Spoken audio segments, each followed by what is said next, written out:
ஸ்ரீ பத்ரா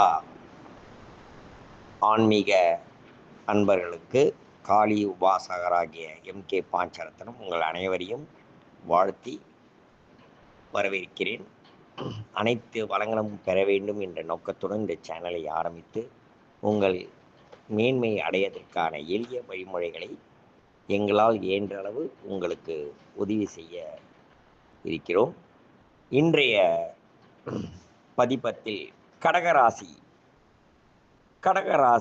அப்படின்னும் போது ஒரு முக்கியமான விஷயம் என்ன அப்படின்னா, பொதுவாக கடகராசிக்கு முத்து அப்படின்னு சொல்லுவார்கள்.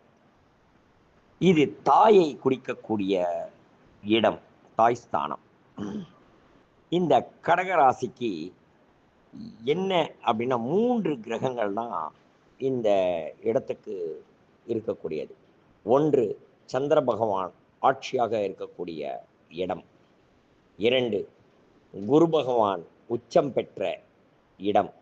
3 புத பகவான் நட்பாக உள்ள இடம். மற்ற அனைத்து கிரகங்களும் சரியில்லாத நிலை.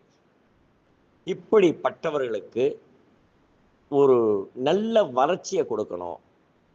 மனைவி ஸ்தானம், பெண்கள் தாய் ஸ்தானம், சகோதரி ஸ்தானம், சந்திரன் மனநிலை ஸ்தானம், எல்லா விதமான யோகங்களும் பெற வேண்டும். ஒரு குடும்பமாக இருக்க வேண்டும், குடும்பத்தில் ஒரு நல்ல நிலையில் இருக்க வேண்டும்.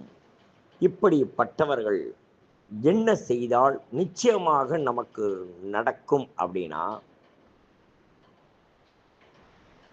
முத்து அதற்கூட கனக புஷ்பராகம் இரண்டும் ஒன்றும் பக்கத்தில் ஒன்று, ரைட்டு லெஃப்ட் லெஃப்ட் ரைட்டு எது வேணாலும் இருக்கலாம். ஏன்னா உன் ஆட்சி உன் உச்சம் பிரச்சனை கிடையாது. இந்த மோதிரம் 2 கண்கள் போல இந்த 2 கற்களையும் பதிவு, முத்தையும் கனக புஷ்பராகத்தையும் பதிவு செய்து கொண்டு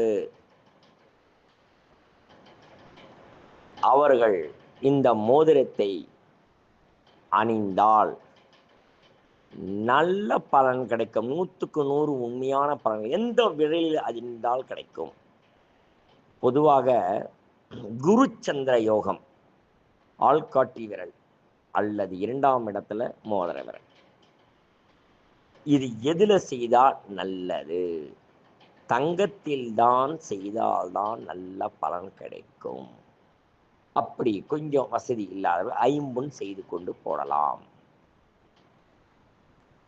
வெள்ளி பயன்படுத்துதல் கூடாது, வெள்ளை உலோகங்கள் பயன்படுத்தக்கூடாது.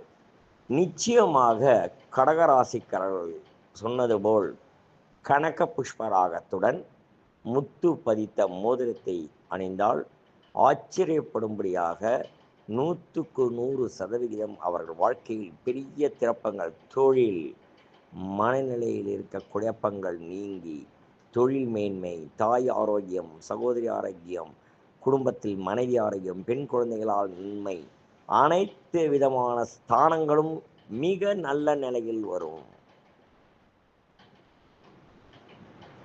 எந்த ஓரையில் இந்த மோதிரத்தை அணிந்தால்? சந்திர ஓரை, குரு ஓரை, இந்த 2 ஓரைகளில் எப்பொழுது வந்தாலும் அந்த ஓரைகளில் அணிந்தால் மிக பெரிய வளர்ச்சி அடையலாம். வலது கை மிக யோகம் பெற்றது. இவர்களுக்கு இன்னும் ஒன்று என்னென்றால், முத்தும் கனக புஷ்பராகவும் சேர்ந்த மாலை கழுத்தில் அணிந்திருந்தால் கூட மிக நல்லது. நிச்சயமாக ஒரு நல்ல மாற்றம் அவர்கள் கொடுக்கும். ஆகவே கடகராசி அன்பர்களே, கவலையை விடுங்கள். நீங்கள் நட்சத்திரத்தை பற்றி கவலைவிட வேண்டாம். ராசிக்கு அதிபதியாக இருக்கக்கூடிய உச்சமும் ஆட்சியும் பெற்ற சந்திரனும் குரு பகவானும் இருக்கும்பொழுது அவர்களுக்கு உண்டான ரத்தினங்களை 2 நான் சொன்னது போல் 1 போடக்கூடாது. முத்து கூட கனக புஷ்பராகம் பக்கத்தில் வலது பக்கம் இடது பக்கம் வைத்து தங்கத்தில் அணிந்தால் 100க்கு 100% உச்சம். ஏன்னால் குரு உச்சம்னால நல்ல இடத்துல இருக்கார், ஆட்சியில் இருக்காரு, அவருடைய ஸ்தானம் நல்ல இடத்துல இருக்கு. சந்திர பகவான் நல்ல இடத்துல இருக்காரு. ஸோ ஆட்சி முற்றும் இருக்கிற இடத்துல இருக்கிறதுனால் 2 கிரகங்களும் அந்த நிலையில் இருப்பதனால் நீங்கள் கண்டிப்பாக உங்களுடைய ஆள்காட்டி விரலில் அல்லது மோதிர விரலில் வலக்கையில் அணியுங்கள். குரு ஓரை, சந்திர ஓரை. ஆச்சரியப்படும்படியாக மேன்மைகள் உங்களுக்கு 21 நாட்கள் வரும். ஆச்சரியப்பட்டு நீங்கள் சொல்லுவீர்கள் என்பதை கூறி உங்களிடமிருந்து விடைபெறுகிறேன். MK பாஞ்சரத்னம். இதை சப்ஸ்கிரைப் செய்பவர்கள் சப்ஸ்கிரைப் செய்து நாங்கள் போடும் பதிவுகளை தொடர்ந்து பார்க்க வேண்டும். கொடுக்கப்பட்ட உள்ள பட்டனை பெல்லை அழுத்தி எங்கள் பதிவுகளை பார்த்து நீங்கள் நல்ல பயன்பெற வேண்டும் என்று கூறி உங்களிடமிருந்து வாழ்த்தி விடைபெறுகிறேன். அடுத்ததில் சிம்மராசி நேயர்களுக்கு உண்டானவற்றை நாங்கள் சொல்கிறோம். நன்றி. மீண்டும் சந்திப்போம்.